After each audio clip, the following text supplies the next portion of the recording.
கல்வியிலையும் பார்க்கறாரு, எல்லா வகையிலையும் பார்க்கறாரு இல்லையா? அது மட்டும் இல்லாத நம்ம எடப்பாடி ஐயா இருக்கார் இல்லைங்களா, 7.5% தாழ்த்தப்பட்ட மக்களுக்காகவே என்ன பண்ணியிருக்காருன்னா இடஒதுக்கீடு வாங்கி கொடுத்துருக்காரு. மருத்துவத்துறையில் அவங்களும் வரணும். இல்லை நிறைய பேர் இருக்காங்க, தாழ்த்தப்பட்ட சமூகத்தினர் நிறைய பேர் இருக்காங்க, அவங்களும் முன்னாடி வரணுன்றதுக்காக நிறைய பண்ணியிருக்காங்க. அது டிஎம்கேவை கம்பேர் பண்ணும்போது ஏடிஎம்கேலாம் நல்லாவே இருக்கு. ஏன்னா இந்த இடத்துல நான் ஒரு ஆசிரியராக பேசுறேன். காரணம் என்னன்னா இந்த மாதிரி விஷயங்கள்லாம் நிறைய நடந்திருக்கு. நானே இதில் நிறைய பாதிக்கப்பட்டிருக்கேன். ஆனால் அதுல இருந்து வெளியே வரதுக்கு உண்மையாலுமே நான் அடிச்சு சொல்லுவேன், ஏடிஎம்கே தாங்க. சத்தியமா நான் அடிச்சு சொல்லுவேன். இதுல ஏற்கனவே நிறைய பேர் வந்து சொல்லியிருக்கிறாங்க, இல்ல இவங்க அப்படி அவங்க அப்படி. எனக்கு அதெல்லாம் தேவையில்லை. எந்த கட்சி வந்து மக்களுக்கு நல்லது செய்யணுன்ற நினைப்போட இங்க வராங்களோ அவங்களுக்கு தான் ஆதரவு கொடுக்குறாங்க மக்கள் இல்லையா?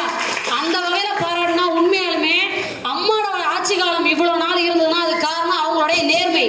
உண்மையாலுமே இப்ப அதே நேர்மை யார்கிட்ட இருக்குன்னா நம்ம எடப்பாடி ஐயா கிட்ட இருக்கு. அதனால தயவு செஞ்சு சொல்றேன், வர 2026 உங்களால முடிஞ்சது. என்ன சொல்லல ஒன்னும் சொல்ல, எனக்கு தெரியாது உனக்கு தெரியாது. இப்ப அவர் சொன்னார் இல்லைங்களா, நான் 2 பேர் தான் வர சொன்னேன். அவங்க 2 பேர் வர சொன்னா நமக்கு என்ன? நம்ம கிட்ட ஓன் வெஹிக்கிள் இருக்குல்ல, அவங்க கூப்பிடுறாங்க கூப்பிடல, நாம முன்னாடியே அவங்க நாமடிக்கணும் அந்த இடத்துல.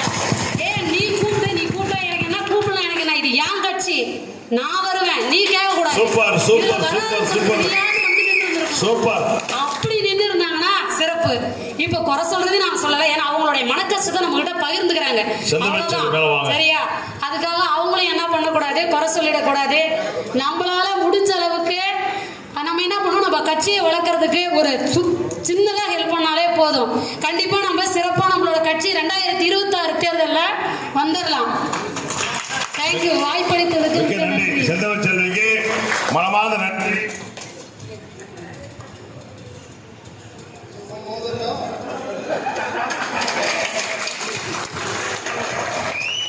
உண்மையிலே வாழ்த்துக்கள்.